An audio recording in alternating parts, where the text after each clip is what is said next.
Hey everyone, welcome back to another episode of Janine Between the Lines. It's me, Janine. Today's episode is going to be the first installment of the We the Animals series.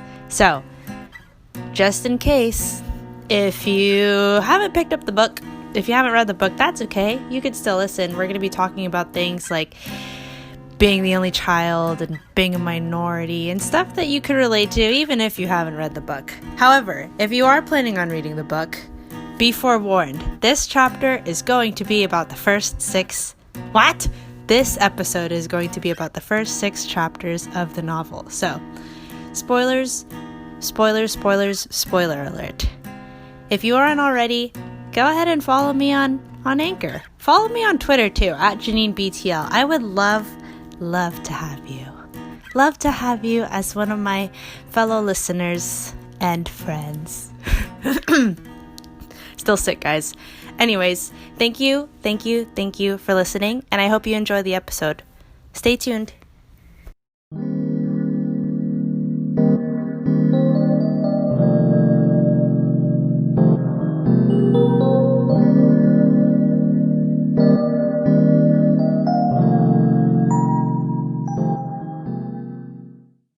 I'm not gonna lie to you guys. It's been a rough past few days, just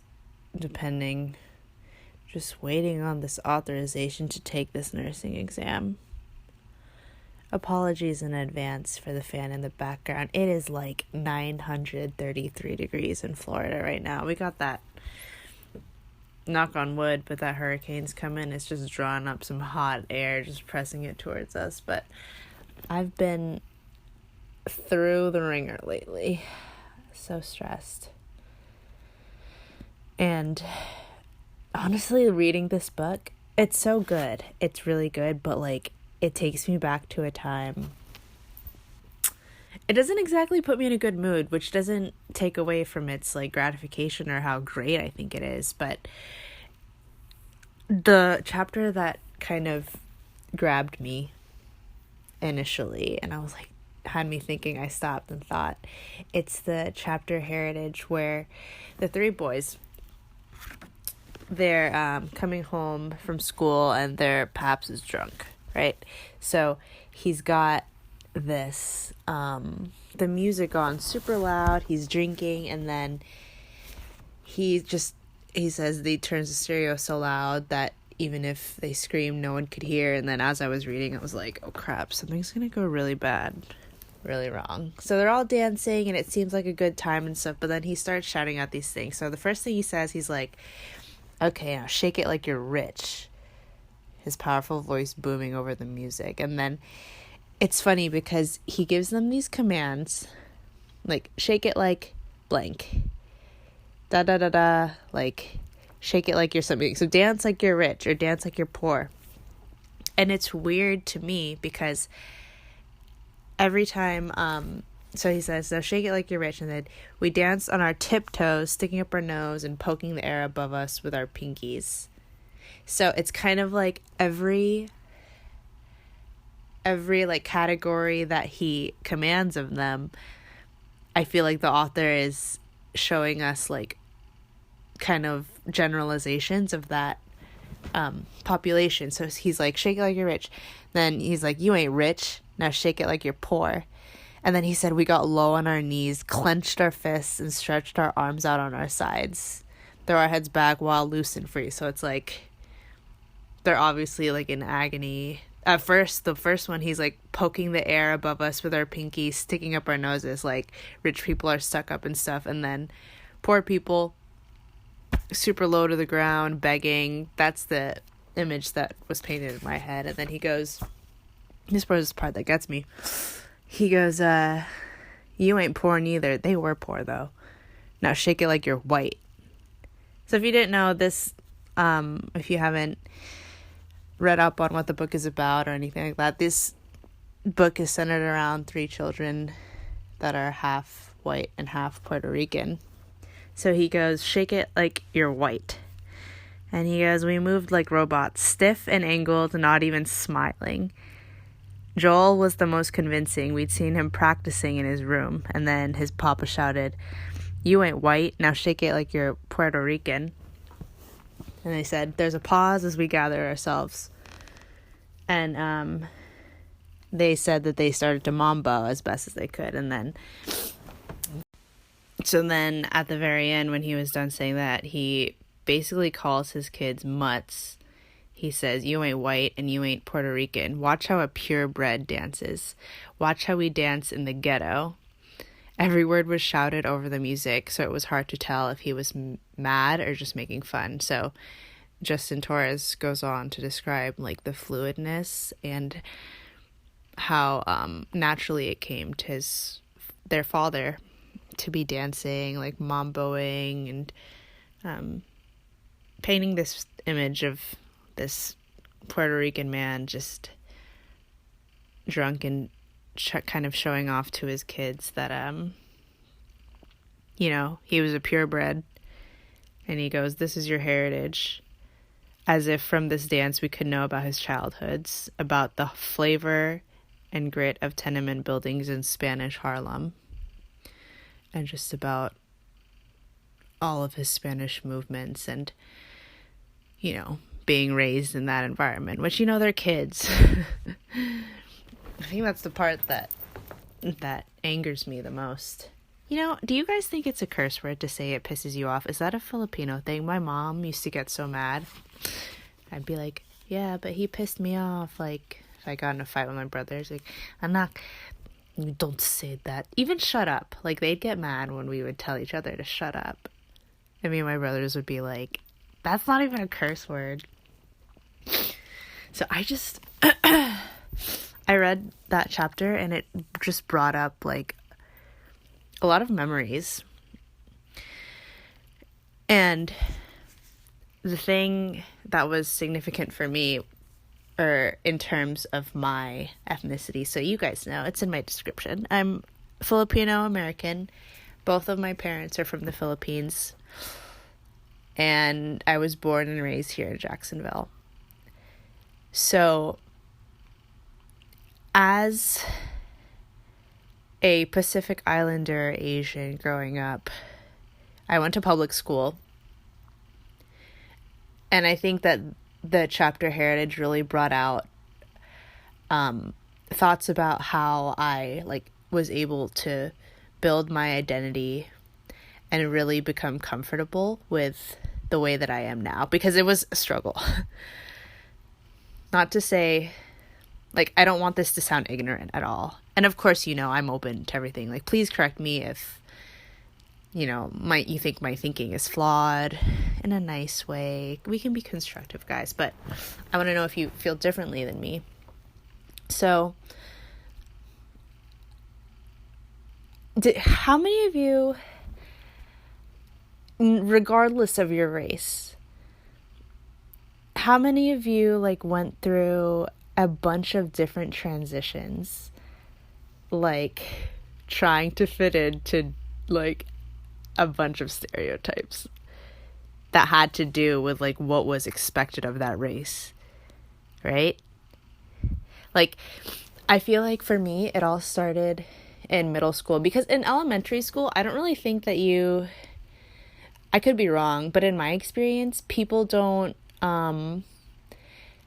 this is how I categorize it. I think elementary school, that's where you're trying to be friends with everybody and impress whoever's in your class, and you don't really, I don't think the traits that I had in elementary school really carried over, and it didn't impact me as much as middle school did, because middle school is when I talked about in my OTT, I had a lot of traumatic experiences and significant experiences that kind of make me who I am today. But as a Filipino American, we would always get compliments that well, I'm tan, and people ever since maybe late elementary and in middle school, they'd be like, "Oh, Janine, you can hang out with the black people or you can hang out with white people. It doesn't matter, since you're Asian, you can go both ways. You can choose who you want to be, how you want to act." And in elementary school, I had a very diverse set of friends. But anyways, fast forward to middle school. I remember, so this is funny because I want to know how many of you went through this phase with me. So, 6th grade to 7th grade. It probably had something to do with me being surrounded by my brothers too, but I would only listen to like hip hop and R&B. I know it's funny because people make fun of guys that would dress in like South Pole and Echo and like G-Unit and all this kind of stuff, but I would try to mirror that too. I'd be like, I don't know how many Air Force Ones I had K-Swiss was a big thing. I would cry because my mom and dad, like, I wanted the white ones and the black ones. We wanted like all these high cut shoes with like just, I didn't have money for no Jordans, but I would like borrow all of my friends that did, all of my friends' shoes. But I had big feet, but I would freaking squeeze. And like, what else did I do? We would come home, watch music videos all the time. Like BET would always be on. And it's funny because that's who I was trying to like mold myself into from 6th grade to 7th grade. And then in 7th grade, I don't know what changed me, but then I wanted to like switch up. I wanted to switch up my identity. And one story that comes to mind is there's this girl who was in my 7th grade class. I started to notice that the white people in my class were the quote-unquote most popular. So, you know, everyone has that desire to be like the best liked and all of that kind of stuff. So I had this lab partner in my science class, right? Am I going to say her name? Let's call her Kaylee Thompson. So she was this girl, and she was, at that time, I thought she was the prettiest girl in the world. She was like white, tan. She was a brunette with like blonde streaks in her hair. She wore Hollister and Abercrombie all the time, not my janky like Aeropostale friggin' collared shirts with the camis underneath. Like, no, she always had the brand names.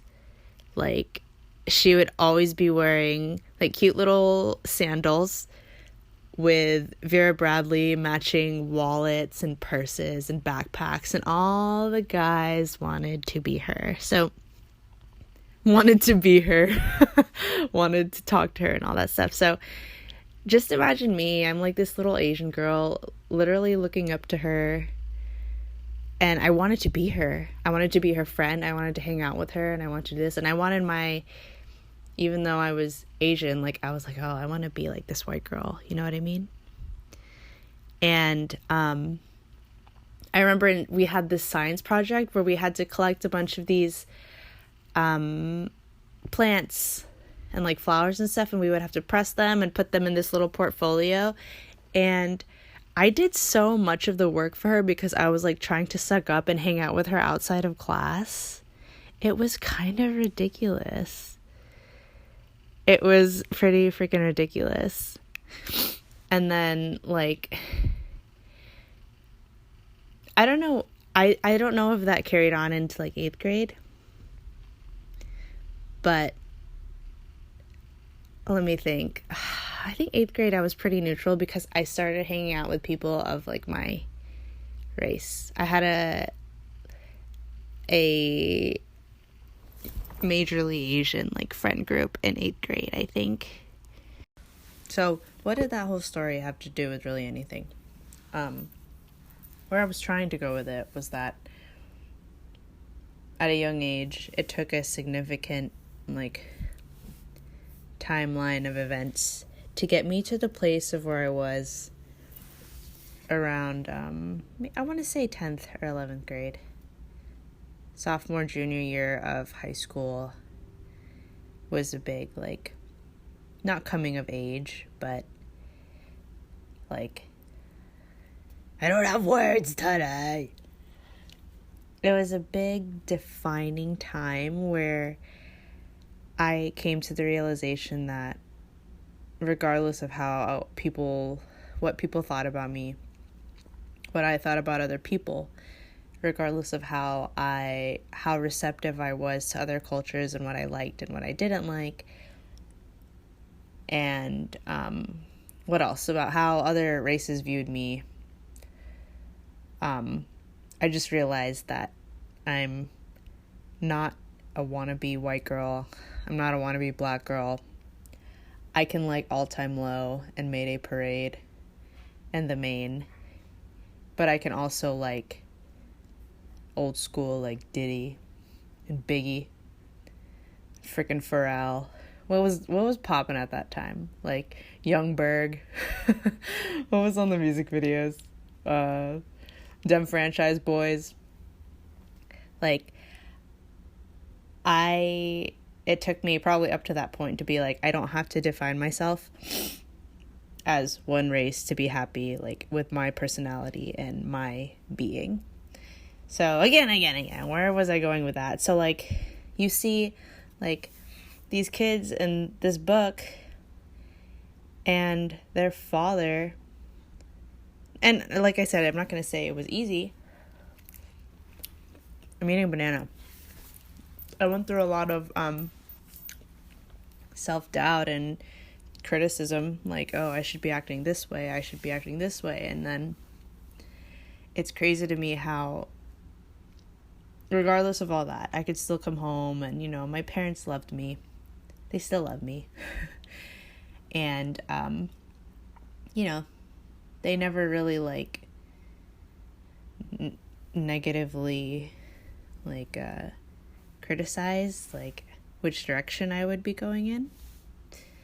But then you have Paps here, like, clearly defining these lines of what white people act like and what rich people or poor people and it kind of sucks. I can't, at such a young age too. That could be a good or bad thing, because who knows if they're going to carry it like over the next few years. But what I wrote on my sticky note, can you tell I'm super not as organized as my Little Women one? Like, if I think that it was in the slightest bit hard for me to find my identity and personality and like be okay with it, how much harder would it be if you were a mixed race, or, you know, like these kids? Because something that sticks with me, it's like, it's almost impossible to fill a stereotype well. You know what I mean? When you're trying to do it, like when it's obvious that you're trying, of course it looks more natural to, like, if it comes naturally to you, you know, if you're raised a certain way. But like these half Puerto Rican, half white kids, like, how is this gonna affect how they identify themselves, like, in the real world? Or when, I hope that I hope the author, like, paints that picture of how they act in school or how they're treated during school. Maybe it's in the coming chapters. I guess we'll find out together. But, like, and maybe I'm just seeing it this way because that's how it was in the past. Like, it's really hard. Oh, man. I've seen, like, people get bullied way harder than me for, like, say a white person who's trying to fit in with, like, the black crowd, or this is middle school speaking, and high school too, or like you see like a black woman trying to like get close to like people in like a white group of friends, you know? And I just feel fortunate to be the ethnicity that I am. Like, at this point in my life, I'm like, oh yeah, like, I think I have been criticized less for, like, the way I acted, just because I was, like, in a different category. I don't know, I wasn't white, I wasn't black. And I don't have the personal experience to wonder, like, oh, how was it if you're, like, Mexican? Like, that's a whole another story. And I want to hear thoughts. I have a couple friends reading. Remuel, I hope Paulina is reading. I want to know what she thinks. Like, what was it? Or Paulina, if you're listening. What was it like for you, like, coming to terms with, like, how with your personality and, like, how you acted and stuff, you know? My dog always just opens the door like it's nothing. So, one moment.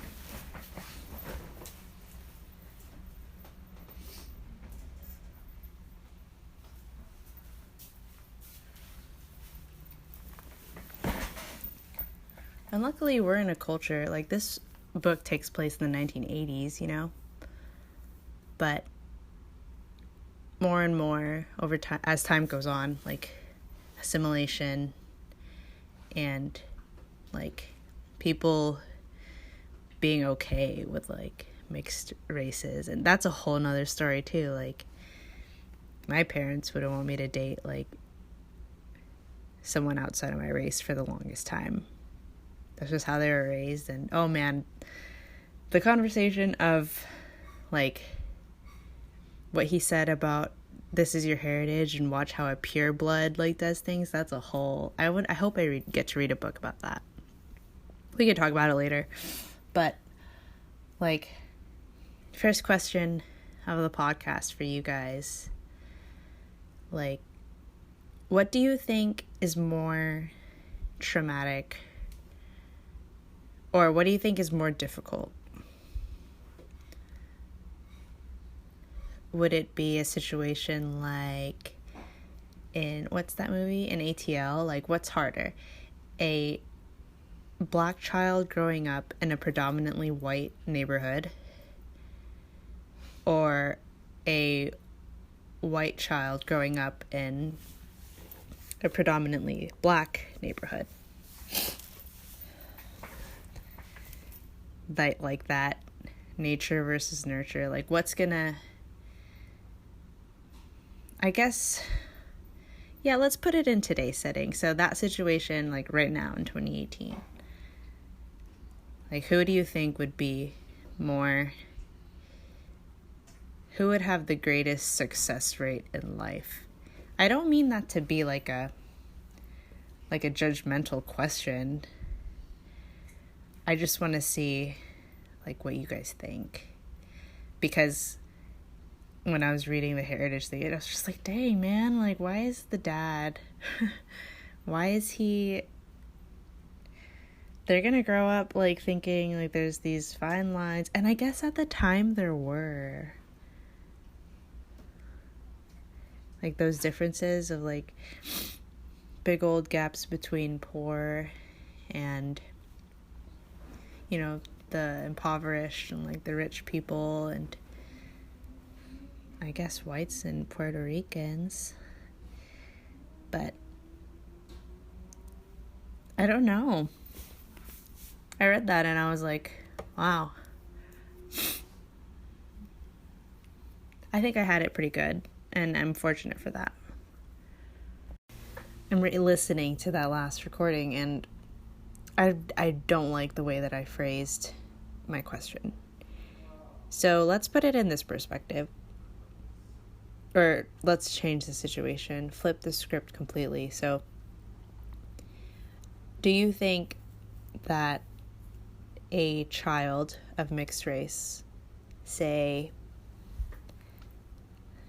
like Manny and Joel and Tim, like a half white, half black child, how would he respond to being raised in a predominantly white environment versus a predominantly black environment? Which do you think would be more accepting? I think that sounds better. Because I didn't want to take it like, you know, The Blind Side versus ATL, you know what I mean? Because there's a lot of, like, stuff that go into a lot of factors in there. But I really apologize, guys. My mind is everywhere, but I really wanted to talk about the book today. Sorry if this isn't one of the more exciting ones. I'm a failure. I didn't even ask how you guys were. How is everybody? I'm like rubbing my face in agony. And I know full well that I botched the intro saying that part of this was going to be about being the only child. Deaf meant like the youngest child, because that's where I'm coming at in the next chapter I want to talk about. 7. This is the one that I tweeted. My friend Issa sent me like a Snapchat. It was like, oh my god, this chapter with like crying faces on it. And I was like, I know, right? And I know I'm not a boy, but I guess I can kind of relate. Like, so her mom was pretty much talking about how when Joel and Manny turned 7, they stopped letting them, like, what did she say? She said, they changed, wriggled away when I tried to cuddle them, wouldn't sit on my lap. I had to let them go. Had to harden my heart. They wanted to smash things, to wrestle. And then, what's it called? So she's talking about how loving big boys is different from loving little boys. You got to meet tough with tough. It makes me tired. Sometimes that's all, and I don't want you to leave me. I'm not ready. I'm like steady trying to find the little boy's name that's narrating, and I had to like look it up. Like, I guess he's unnamed. Why was I thinking his name was Leon or something? If I totally missed it, guys, in the beginning, like, I don't think that they said his name. So, unnamed boy, the youngest. His ma is pretty much just telling him, like, I never want you to grow up. When they ask how old you are, say, I'm 6 + 1 + 2 + more. You'll be telling them that no matter how old you are, you're my baby boy. And, like, hashtag I felt that. Like, I can't come from a place of experience, no. I haven't had children or anything. But, like, I am the youngest. And I know what it feels like for, like, your mom and dad to be clinging to you. Like, for instance, this, I was meaning to write this down and talk about it, like, so, I'm moving in less than a month, and my dad, I have a very close relationship with my dad, and he was telling me how, hi plane. He was telling me how, like, well, here's the thing, like, my mom is also a nurse, and she's really excited for me to move and start my career. And then my dad, on the other hand, like, yes, I know he's proud of me, but he doesn't want me to leave. Like, he wants me to stay home and work here, so I'm within reaching distance and all of this kind of stuff. And it's crazy because not only am I the only child, or not only am I the youngest, I'm the only girl too, so the protective factor goes up 4-fold. Plus, I'm a sickly kid. Getting better. A lot better. I had a checkup today and it was amazing. But, like, that makes it go up 10-fold. You know what I mean? Like, he feels like, what am I doing? Moving. And I've got all these issues, you know? But we had a conversation, like, in the car, and for the past, like, few weeks and stuff, he's, like, been acting strange around me. Like, I know it's because I'm moving soon, and he's, like, passively trying to, like, say things to get me to want to stay home. You know what I mean? And he's like, yeah, I just think you should save money, and yeah, you know I support you. You know that I'm proud of you. Like, but I just keep thinking, like, how much easier for you it will be, so you don't have to worry, so you can save, like, money to do this, this, and this. And I'm like, Dad, you're not saying that for me. You're saying that, like, for you. Like, you want me to stay because of this. Like, I wouldn't be happy with myself if, like, I didn't take the chances that I'm taking. And I've told him this before. Like, what I wanted to say at that point in time, because this has been happening over the past, like, month or so. And I'm like, of course, I would expect nothing less for him to act like, I wouldn't expect him to act any different than he's acting now. But what I want to say to him is I want to be like, Dad, like, no matter what you say, like, there's nothing in me that wants to stay in Florida or will be happy if I stay in Florida. Like, I'm not scared. I'm not worried. And, like, props to you for, like,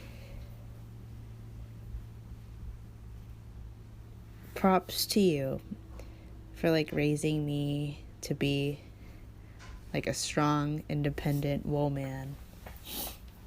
You know what I mean? That, like, I feel like I can conquer the world, but I have the confidence and, like, will to, like, be able to do this, like, on my own. Like, I'm not afraid of the struggle. And no matter how much, like, how worried you will be about me, like, I'm not worried about it. I'm not afraid of it. Like, you raised me to be, like, the stubborn, like, person to go after what I want and follow my dreams, like, to no avail, like, just keep pushing no matter what. Like, you can't be mad at me for wanting to do those things when you raised me to be that way. You know what I mean? So the way that the mom is clinging on to her youngest, and the way that, like, my dad is trying to get me to stay, it kind of, like, even though we're at different, like, age ranges, it kind of adds up, you know what I mean? I was having a conversation with Hallie, my guest on that OTT. Like, I talk to her mom a lot, and Hallie eventually wants to leave the nest as well, of course. And we were riding in the car from getting, like, donuts or something. My dog, I swear. Go away. Go. So Hallie's mom we were having a conversation about how, like, oh, how are your parents feeling? I was like, oh, no, they don't want me to go, but, like, I'm going anyways. So, she was like, you know, Janine, like, your kids, like, when you have kids or when you, like, have a family and then you watch your children grow up and watch your children love you but, like, grow away from you, she's like, you are never freaking prepared for that. Like, I guess it's different because some like, kids grow up and then when they're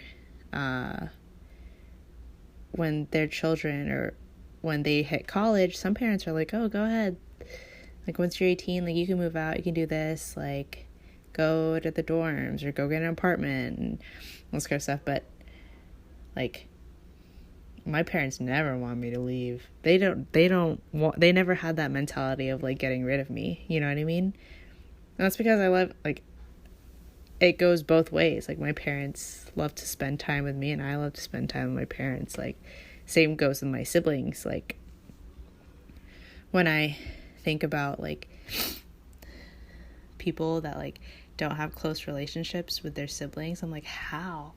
Me and my brothers, like, we spent every single day of our freaking childhood together. Like,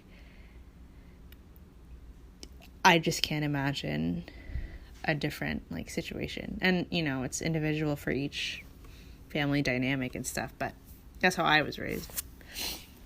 And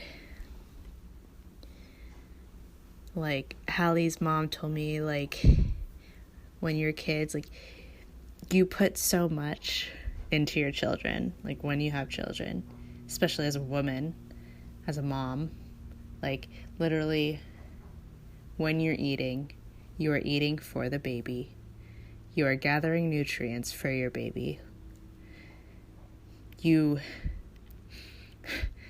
More than half of the food goes to the thing that's growing inside you, right? So physically, you're giving almost everything to your child. Then you have the baby. There it is. You're holding this baby. You're feeding it with your breasts.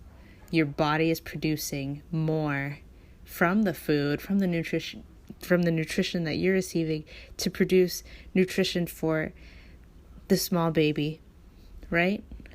So you're giving physically, always working, physically putting energy, and not to mention love. Yeah, I guess that's a small part. Your like mind, body, and soul is all about this baby, right?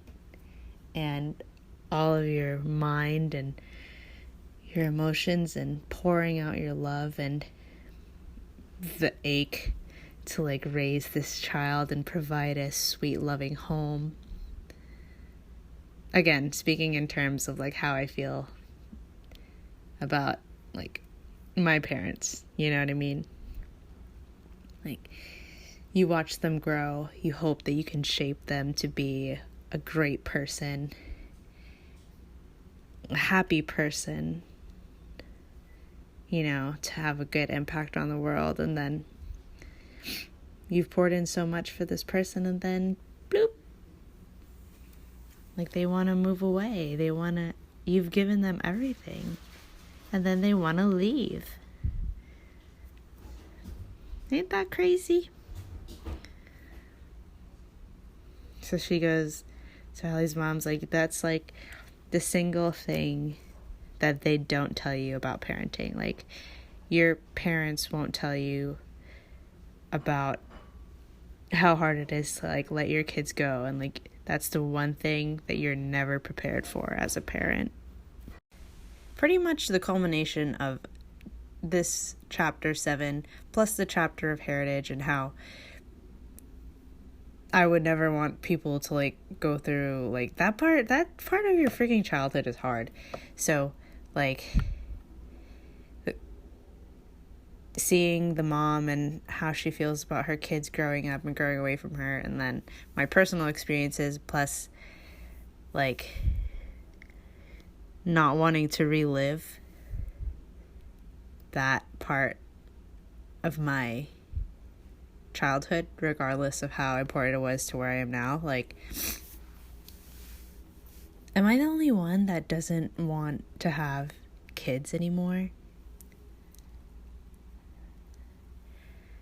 I think I said it in my first Little Women episode. Like, yes, I was a girl who wanted to have her whole life planned out. That's just how I am. Was, per se. Like,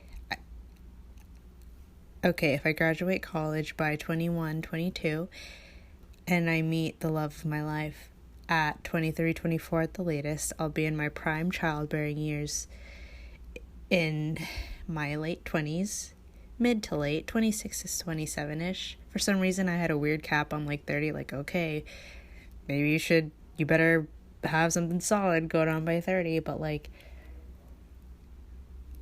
does that sound like Peter Griffin? Like, I don't know if I have that in me anymore. And I never thought I'd say that about myself. But it's sobering. It's a weird thing to think, because I love kids. If you didn't know, I used to volunteer with my mom in the NICU. So she works with preemies and very sick babies. She's been working there for over 30 years. So I volunteered with her for a while at the hospital. And I worked at my local YMCA in our kids zone, so like our child watch center. So we'd take kids from like 6 weeks old to 12 years old. And I'm not one of those, I love children. Like, oh heck yeah, I always get baby fever at random times, but like a lot of things have played into me wanting to be like selfish for a little bit. This book too, because like, man, how unfair is it to have to give up something that you've put your whole life into? That's not fair. It's mine. It has to stay forever. And look at me, like, that's completely contradicting to like me wanting to leave my parents. And I know it's just the cycle of life, but like, you want to know how you don't go through that emotional trauma? You just don't have children. You don't bring babies into this messed up freaking world. Meanwhile, the other side of my heart is like, I can't wait to raise like a beast child and get to have a little mini me like running around, laying on my chest, taking a nap after I get 3 minutes of sleep in a whole day. Give me that love. Like, I want it sometimes. But this is the most I've like not wanted it. And I guess that's logical for me, obviously. Duh, how are you gonna have a baby? Like, I obviously don't need to have baby fever right now. There's too much going on. And I'm on too many dangerous medicines. So, I held a Twitter poll about a week ago. And there were so many votes. But it's crazy because it was split right down the middle of 6 total votes. So it was a 50-50 shot of like, has society scared you away from the thought of having children? So people, half of them said yes and half of them said no. Thanks for participating, guys. And nice reflection on my own personal thoughts, Twitter Janine, and Twitter results, because I do go 50-50. I love children, and I think if I come to that point in my life where I'm like going that way and ready to start a family or like wanting to, I think I'd be a hella good mom. Frick. I'd love that baby to death. I freaking love babies, man. If you love babies, give me an applause. If you don't, give me an applause anyways. Freaking love babies, but I don't. You better stay with me. Maybe technology 10 years from now. It's like my mom. She looks at my dog Archie. She's like, oh my God, can they just stay a puppy forever? Where can we get one that will stay 9 months forever? I'm like, Ma, they grow up. So she just wants to keep him as a baby. What if people, like, freaking engineers make it so your freaking cells stop multiplying and you're just a baby for life? That's kind of scary to think about. So those were the main 2 chapters that I kind of wanted to hit on that provoked most of my thought and want for discussion. I thought the parallelisms that Justin used. Should I call him Mr. Torres? Is that more respectful? The analogies that he used for Manny, Joel, and the youngest brother as like friggin' the Father, Son, and the Holy Spirit, and like just iconic, like the 3 Musketeers. What else were they? A few other things. I thought that was really cool in that US proper chapter, but I just want to know, do you guys have other favorite parts of these first 6 chapters? Is there something that you wish that I would have touched on more? What was your favorite quote? What do you think about my my takeaways. I want voice recordings. That is what I want, and that is what I'm asking for. Because I want people to hear your beautiful voices on my next episode. How awesome would that be? Or you could tweet me, of course. I want to have like that conversation going on while I'm reading. You know what I mean? And that's something I guess we'll have to establish as time goes on. And something for me to, I should probably elaborate more. You know what? Anchor, if you're ever listening, I think it would be cool if you ever had a feature that has like bulletins, like hashtag MySpace days, you know what I mean? Like, where we can send announcements to our listeners and stuff. So, are you guys going to hate me if I apologize for this episode? Like, I know that my mind, I'm not going to lie, like my mind has been in 30 different places at once. And to be honest, talking and reading this book is kind of my escape. So if it's translated on and you can hear how burdened I am because of outside life and non-interesting, non-podcast things that are like taking over me. Like if that comes across as like uninterested in this podcast, I apologize. Shouldn't let it get to me. You know what I mean? Can't control the things that you can't freaking control. Isn't that what they say? I think that's what they say. But I have exciting news. Not only are we going to be going over the next 7 chapters, chapters 7 through, let's call it 7 through 14.